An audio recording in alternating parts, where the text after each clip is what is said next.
Our bass player at the time, Cashy, was having a kid. We had a word with him one night in Frankfurt, I think it was. He said he still wanted to be in the band, but the more we were overseas, the more it became apparent that it wasn't going to work. I just said, look, basically, you're not into it and you're having a kid, you should just go home. Baby! Let's go, Cashy! Yeah, Cashy! We found ourselves in the interesting position of being stuck in Europe with no shows, no record label, and no bass player.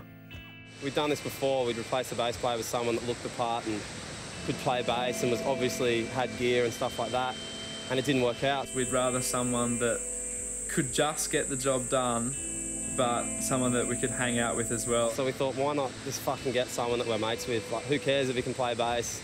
Just as long as he's sort of got some musical rhythm to him. We started throwing around ideas for bass players.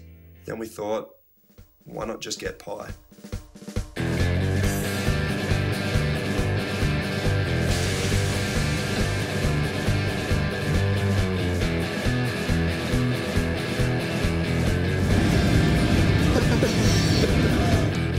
Pi is this weird, long, ugly dude. He looks like a squashed frog. Pipey is a filthy animal. He has this hair that covers this fucking dog box looking head. He's just fucked up. He'd sell merch for us and just do funny shit and like eat cockroaches. You don't put it in your mouth.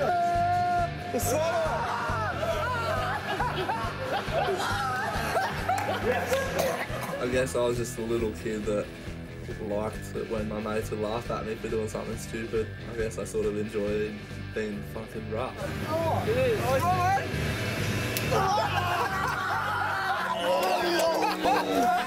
I called him up that night from Frankfurt. I said, do you want to be in the band? At the start I thought it was a joke when he called me. He's like, hey, Cash is leaving, you want to come to Europe and finish this tour with us? I thought it was great because he's always there with them and he's just a mate, and they could have fucking got anyone they wanted. Like, I'm sure there was bass players all over the world wanting to do it. We were really skeptical if he could actually play, but we knew he was a good kid and he was a good friend, and for us at that point in time, that's all we wanted, was a friend. I sat at home for a couple of days before I had my flight to London, just trying to figure out the songs on bass, even though I'd never played bass in my life. We flew him out like a week later and he started jamming.